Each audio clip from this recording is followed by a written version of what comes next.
Welcome into another special edition of the Fast Lane and previewing the first game for the Virginia Tech Hokies in a place where the last time they went to was, let's just say, a very traumatic experience for Tech fans. As we are previewing the game between Virginia Tech and ODU, which you can catch live on CBS Sports Radio Lynchburg. Coverage starts at 5:30 on Friday night. I am joined by Harry Minium of ODUsports.com. And Harry, how are you doing today? Thank you so much for joining us. I'm doing fine. We're 48 hours away. Yes, we are, as we record on a Wednesday night here previewing the game. And let's jump right into it. This is a first game for head coach Brent Pry, and he wants to bring traditions back, bringing back the LPD, keeping the 25. But another kind of entangled part is the coaching matchup. And, Ricky Ronnie, third year for him. And after a momentum into last season, this relationship goes deep from their time at Penn State. I know you've written about it, doing some research here. Just talk about their relationship and how intertwined it is. Well, the first thing is I want to say I'm so happy he brought back the lunch bail. I mean, Yeah, it feels good. I covered Tech. I worked at the Virginian Pilot for 39 years, so I covered Tech a long time. I covered Frank Beamer a lot of years, and I know Bud and Frank pretty well. And I think it's really smart on his part to do that. Brent is a Tech guy. And I just want to say this before I answer your question. When I was talking to his wife, she said to me when he's asked about Virginia Tech at parties, and this is before he got the job, he would tear up when he was talking about it. And he only spent 3 seasons there. That's just how much his job means to him. And I think he was a great choice. Brent and Ricky Ronnie, ODU's head coach, they were coordinators at Penn State, and they coached together at Vanderbilt. They were together 11 years with James Franklin, and their staffs reflect all those years together. There's so many guys on both staffs from Penn State. And I wrote a story on ODUsports.com about it, kind of from the wives' perspective, because wives tend to band together, because their husbands are gone a long time. You've moved to a new community, you don't know people. So the wives get together and they become close. And so Brent Pry's wife, Amy, and Ricky Ronnie's wife, Jen, are very close. And as they're very close with James Franklin, the Penn State head coach, with his wife, Fumi. So Old Dominion is they're going to hold a tailgate party. Jen is going to hold it. She has a regular tailgate party right behind the Webb Student Center here at ODU. And guess who's coming? Amy Pry. She's going to come there and she's going to tailgate with him. She says, I'll stay for an hour. I'll hug him and, I may talk a little smack. I'm sure she will. Of course she will. But the interesting thing is that, Penn State plays Thursday night. And so when Fumi heard they were playing, James Franklin's wife, heard that Penn State was playing Thursday and Tech and ODU are playing Friday, she says, I'm there. So most of the Penn State wives and their kids are coming to ODU. They're going to watch the Penn State game Thursday night at Ricky Ronnie's house. And then Friday, they're going to tailgate with them. And Jen has bought them all ODU gear. So all these Penn Staters will be wearing ODU gear. So, yeah, I talked to Brent about this at a forum in downtown Norfolk. And to tell you the truth, he didn't say this, but I think he feels a little uneasy about playing his opener against Ricky. They're close friends. You'd rather play someone you really dislike, if you know what I mean. So, but it is what it is. And it makes for a fun matchup. Yeah, it's the Penn State special. You got Penn State Purdue Thursday night, and then obviously Tech ODU Friday night. And and Vanderbilt, their former place had a lot of headlines in week 0 because they blew out Hawaii. So you could all tie it together. Although Hawaii may be the worst FBS team in the country, they did not look very good. So they did not. Yeah. They did not. Yeah. As someone who has watched plenty of Hawaii games and is a Hawaii fan, if you follow me on Twitter at Trey Lyle VT, I understand the troubles that team is in. Let's talk about the Monarchs before I'm delaying the inevitable when you talk about the other big headline with this game. But this is a football team, with a lot of momentum. This was a 1-5 football team last year. Wasn't looking great. Their only win was over Hampton, and then they finished their time in Conference USA with 5 straight wins, and they make the Myrtle Beach Bowl. So This a lot to build on from last season, and then a lot of excitement you throw in joining the Sun Belt. What has the offseason been like for this team? Because they had a lot to build on last season, and then you have a whole new element of joining a different conference.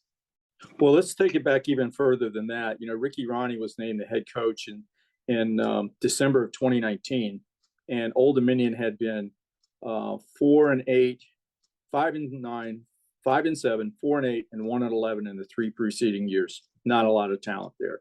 So he goes out and recruits a pretty good class, and then Old Dominion announces they're not going to play football in 2020, which was really a hard thing because while they were playing football at Virginia Tech and these other schools, ODU's kids were home taking classes online, and he held the program together.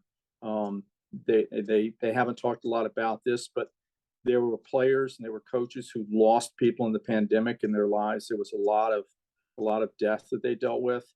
He kept the team together. They hadn't played a game in 2 years, so they start last year and they go 1-6, not 1-5, 1-6.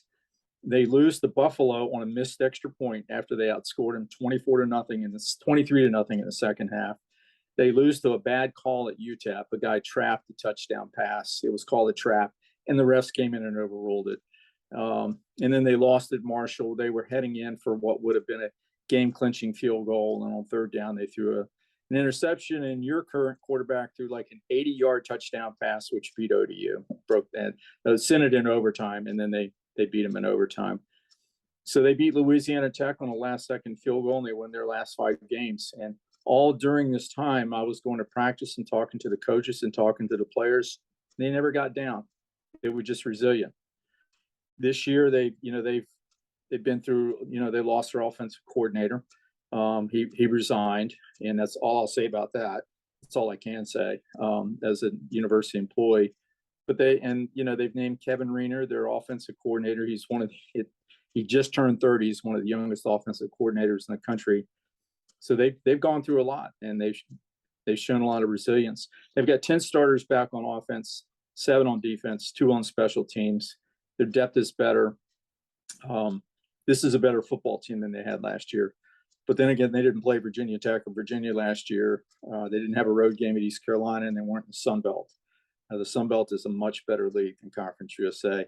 App State, Coastal Carolina, need I say more?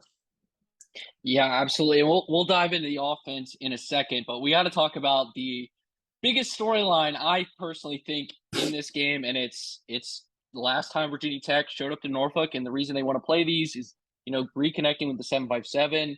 And it was truly, and we talked before we started recording, the beginning of the end for the Justin Fuente era. It felt more like an if then win kind, or a win then instead of an if kind of thing after that loss. And it was in 2018, 13th ranked Hokies, who had a lot of momentum. This was year 2 under Justin Fuente. They're coming off of making the ACC championship game and taking then national champion Clemson to the wire in that game and playing them just as well as you could argue any team in the country did that season.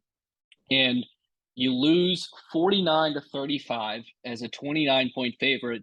But more importantly, it was at the time, this was a really, struggling ODU team to start the season. They had a bad loss to Liberty that year coming in, and this was the biggest upset. I still think it is biggest upset according to ESPN FBI. But and ODU is a relatively young FBS program, and it ended up being the biggest win in the program history and still is. Do you get a sense of, I know this is now a different coaching staff, but that result, I know for the Hokies looms large, but I think, looms large is on both sides.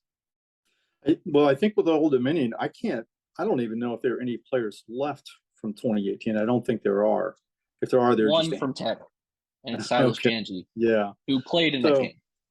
So Ricky Ronnie was asked this at a sports club meeting one time. He says, what did you learn from that 2018 game? He said, well, I learned that you've got to have 3 wide receivers who's going to wind up in NFL training camps, and you got to have a quarterback who throws for 450 yards, and then you can beat Virginia Tech, which tells you what happened in that game. That Old Dominion, that team finished 4-8. They greatly underperformed that season, except Virginia Tech. That was by far the best game they played. They were so sky high for that game, and Blake LaRusso was so good. The quarterback, the 5 foot 10 walk-on quarterback who no one wanted. Wound up rolling up more offense against Bud Foster than Bud Foster had ever given up. Yeah, that is the biggest win in ODU's program. I think it's the biggest win in their history, period. They won some women's basketball national championships and a Division II championship in men's basketball. They've had some. They've beaten a number one team in men's basketball. They've number 3 Villanova they've beaten, but Virginia Tech is the premier football. Let's just say the premier football program in the state. They've won all those ACC championships, gone to all those bowl games, played for a national championship. They have the biggest fan base in Virginia by far. They have a big fan base in Hampton Roads. That made it a huge victory, and to do it at Old Foreman Field. It was Foreman Field's last year as a stadium. It's a new stadium now, by the way. Foreman Field was, I believe, open in 1932, 1933. And it was just a terrible place to play football, but it was one glorious last victory for the home team at Foreman Field. Yeah, I think that's a good way to put it. Biggest win in ODU history. It's definitely been a talking point. If you listen to every question Brett Pry's been asked, it's going to be there. It's going to be. I put the over under being mentioned on the ESPN broadcast within a minute of the start. Yeah. Like they're going to say, "Welcome to Norfolk." ODU beat Tech the last time it was here. Like it's definitely going to be a theme throughout the game, and leading into that, I think a theme of this game would be how important would it be then, kind of, if ODU is able to just hang into the start of that game, and it kind of that pressure, which is mainly from the fan base, because as you mentioned, not a lot of players on both sides were playing in that game, is there, because that is still kind of a sticking point. I know from Tech fans it is, and I know ODU fans have to feel something like, hey, we can beat this team on this at home. So keeping ODU early in that game, do you think the pressure is going to still mount as if ODU still in it throughout the game? I think with this ODU team, it's different from any football program I've been around. They don't really feel pressure. When they fall, the Buffalo game, it looked over. I mean, they just got crushed in the first half, and they came back and won. So I don't think that's going to be a major factor. The line is anywhere from 7.5 points to 8.5 points, so it should be a close game. Is playing Tech close? Is that good enough for ODU? Not for the coaches and players. They want to win. There will be no moral victories in this game. Virginia Tech has a new coaching staff, new coach. Brent Pry's done a great job recruiting, and he's bringing in a lot of good players. But as Brent said many times, we don't have the depth. We don't have the numbers we need. ODU's got depth in the numbers, so this is a game they're going to want to win. It's not a game that if they lose 33-31 and had a chance to win, oh well, that's a moral victory. No, that won't be the case. Well, let's talk about the actual game itself, because it's finally football time. So that feels good to say. And you talked about the offensive struggle or the offensive changes, new OC, because just recently, but Ricky Ronnie being an offensive guy and a really, really great offensive mind. You look at his offenses at Penn State. I mean, he was able to beat, his offense beat Ohio State a couple years ago when he was at Penn State with Trace McSorley, and was a really good quarterback. How involved is Ricky Ronnie in the offense for this team, given the coaching changes on the offense? Well, we asked him that, and he said, I'm always very involved in the offense. So I don't think it makes a whole lot of difference. Is he more involved now than before? I'm sure he hasn't said so, but, he has to be, by the same token, the offense hasn't changed. He's rearranged his staff. He brought in a coach from Wake Forest to help coach the offensive line. Kevin Riener, their new offensive coordinator, coached the offensive line. he briefly thought about calling plays and then said, nope, I don't want to do that. I've got to pay attention to the defense. I've got to pay attention to the special teams. And when you're calling plays, all you're doing is you're just focused on the offense. So this is going to be on Kevin Riener. There are going to be times when he said, I may overrule Kevin on a play. That's, I'm the head coach. It's my prerogative. It's my rear end on the line. So he may do that. But Kevin called plays against Tulsa last year in the bowl game. And it wasn't a great game for ODU's offense. But he called a good game.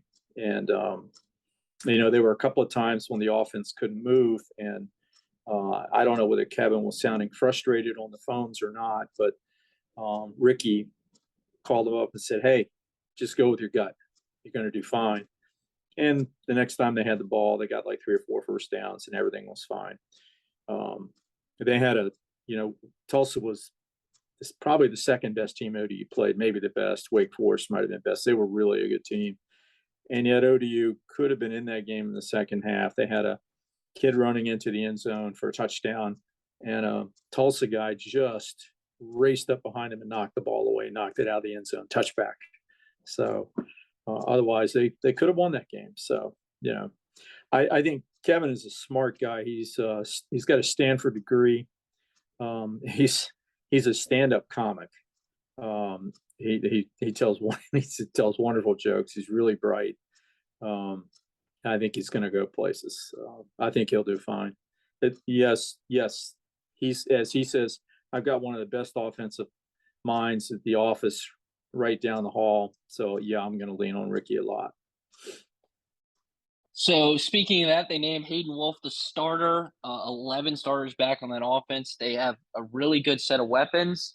Let's just talk about this quarterback. He was 5-2 last season, so he's obviously a big part of their offense. What does Hayden Wolf bring, and what are the expectations from the coaching staff for him? And give me a couple of key players for the offense.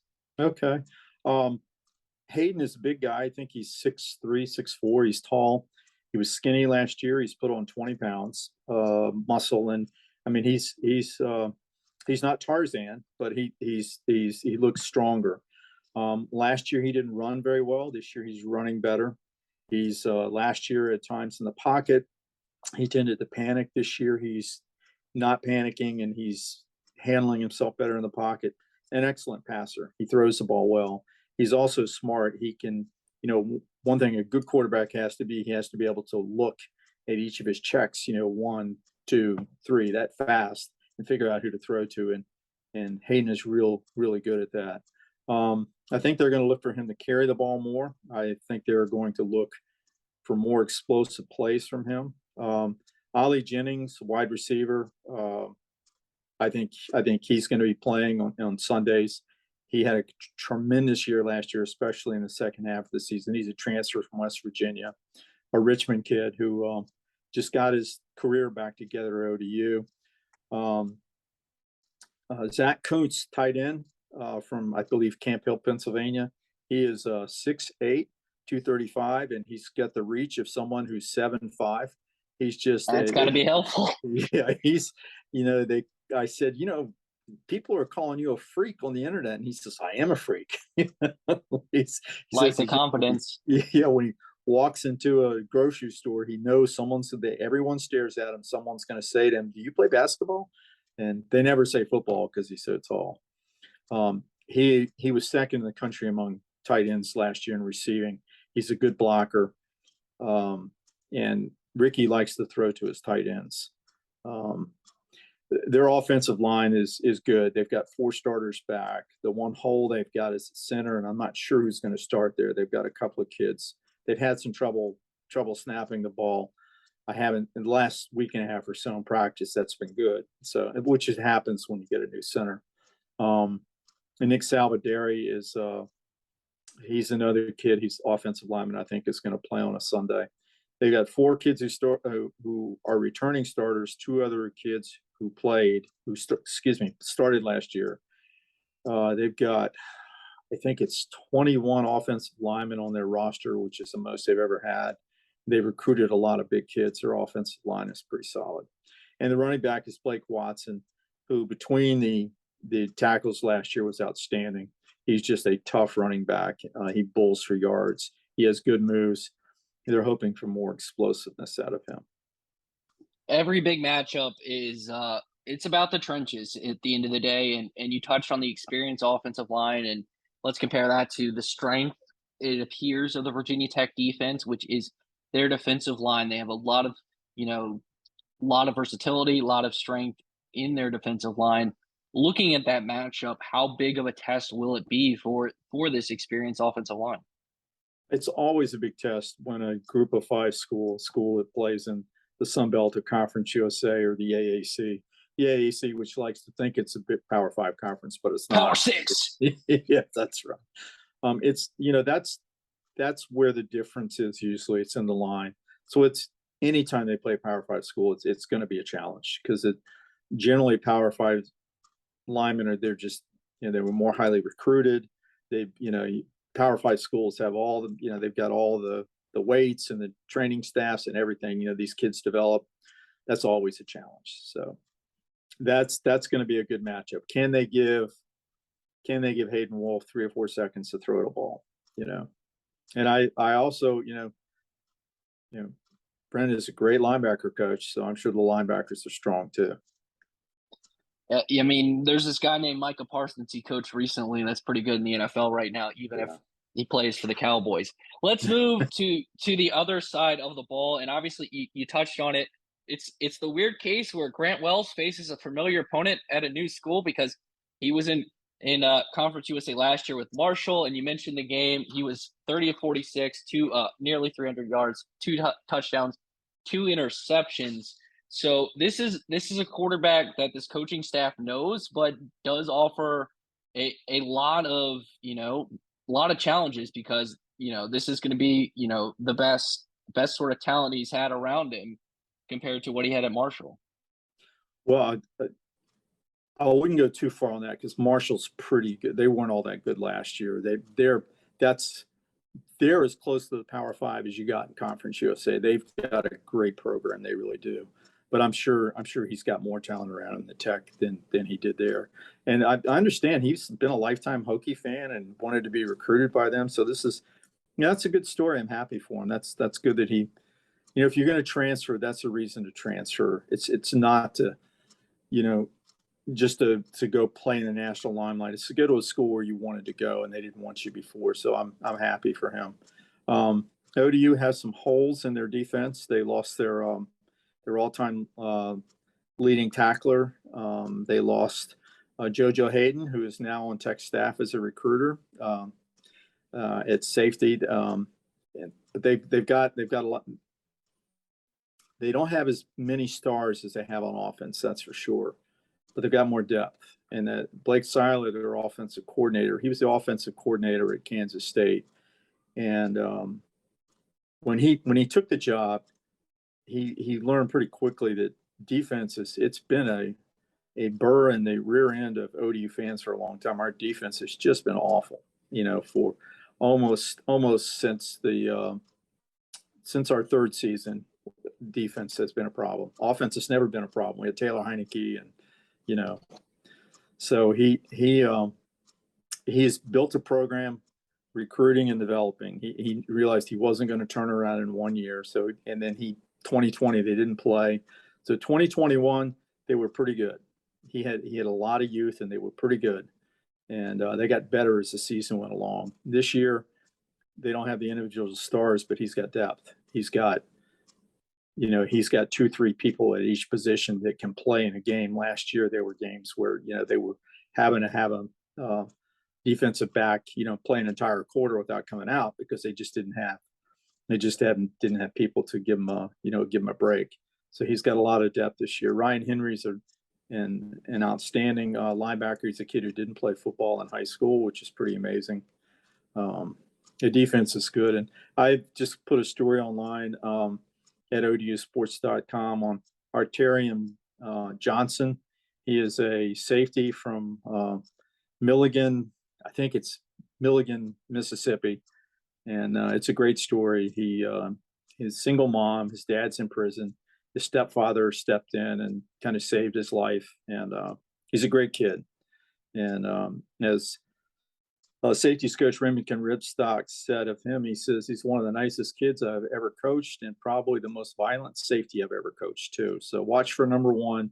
He's got dreads and he'll hit people hard. So. Well, number one, safety of Virginia Tech and Shamari Connor can hit hard too. So it's a Yeah. very similar kind of players. You touched on that. This was a team that was 35th in rush defense last year. They, return a lot on the front. You mentioned the lack of depth in the secondary. How important will this front be? Arguably the strength of the defense in this game against an unknown in Virginia Tech's offense that we think they want to run the ball and be efficient in the passing game, but we still haven't seen what a Tyler Bowen offense is. No, and oh, by the way, Tyler Bowen and Kevin Reiner, the two offensive coordinators. Tyler was in Kevin's wedding, by the way. That's how close his coaches are. It's all connected. Yeah, it is all connected. I the defensive line is important, but so are the linebackers. It's a difficult question to answer. Yeah, it's important. If Tech blocks a defensive lineman, linebackers are going to have to be making tackles 2 or 3 yards, 4 yards downfield. So that's an important matchup. And as always, as I said before, when you have a Power 5 team playing a Group of 5 team, that's always the question. Can you win in the trenches? So I won't force you to give a pick since you do work for ODU, Oh, ODUsports.com. I'll give you a pick. Yeah. Oh, you will? Okay, so you will give a pick. Oh, yeah. Okay, I'll let you pick the game. So 7.5 is the spread in this one. What are your thoughts? Who do you think comes out with a win? Old Dominion 24-17. Woo! Yeah. So that I think that would I've watched this team practice. They're very good. I know Tech is good too. So there's ODU class of 1977. So there's a little bias here. And someone and who signed your paycheck, and I can respect that. Yeah. Let me mention one thing. Keys to the game: turnovers. Number one. That's all. A couple of turnovers can. A game you've dominated, you turn the ball over twice, and the other team doesn't turn it over, you're cooked. The other thing is, how will these teams? How will they perform without having college football is a stranger, no exhibitions. So they're going to be under the lights in front of a national TV audience, sold out stadium. How do they perform under pressure? I think that's a question for every player on every team. We just don't know. And how are the coaches going to perform? We don't know. We just don't know. But let me say one thing about the stadium. The Tech fans that came in 2018, I'm sorry that they had to put up with the lack of amenities we had at that stadium. But in 2019, the Old Dominion spent $71.5 million redoing the stadium. It's now SB Ballard Stadium. It seats a couple more thousand. It seats about 22,000. The seats are nice. The amenities are much better. They're nice restrooms, nice concession stands, a nice scoreboard. The facilities for players are better. We have suites. It is an up-to-date modern FBS stadium, one of the best in the Group of 5. So they will have much more creature comforts this time when they come to Norfolk. Well, Harry, I appreciate you giving me a pick. We'll see if you're right. 5:30 is when coverage starts on CBS Sports Radio Lynchburg. But before I let you go, I want to, if there's fans listening, maybe some Monarch fans, some Hokie fans listening, want to learn more about the game from the other side. Where can they connect with you and get your content? ODUsports.com. It's that simple. ODUsports.com. And there's a tag right in the middle of the page. It says Max from Minium. You get that, maximum from Minium. Yeah, just hit that and you'll see all my stuff.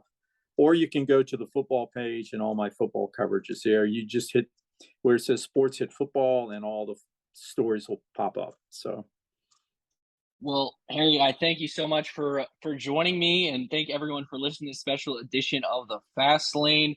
Well, the good news is I preview UVA and Liberty, and I won't put you on the spot right now because it's busy, but we might have them back again. I just want to tease that a little bit because we got a couple Yeah. more previews as ODU's playing almost every team in the Commonwealth from the Power Five level this year. Oh, they're playing all of Oh them. yeah, they are because they play That's right. JMU. Yeah. So Yeah. they're playing every. So Yeah. ODU technically could win the state if they go into 4-0. They If could. you think about it, so If they go um, 4-0, they're going to wind up in the top 25. So that that could that's be true that's because a that'd be hard thing two to do. Power Five wins. So Yeah, yes, that and Liberty, which is a great program too. So there's three very difficult games for ODU and well, one JMU, which is what a big what they unknown. did. Yes, well but look at what they did in FCS. I mean, I think Yeah. that's a program. A lot of programs when they move up to FBS aren't ready. I think JMU is ready. So Well, ODU had a really good move up. Won 10 games quickly, so their experience with the move up to FBS. As always, thank you so much for listening to the special edition of the Fast Lane. You connect with me. Give us your thoughts on the game at Trey Lyle VT, at Fast Lane, Ed Lane, Facebook, Twitter, Instagram. Thank you so much for listening to this special edition of the Fast Lane.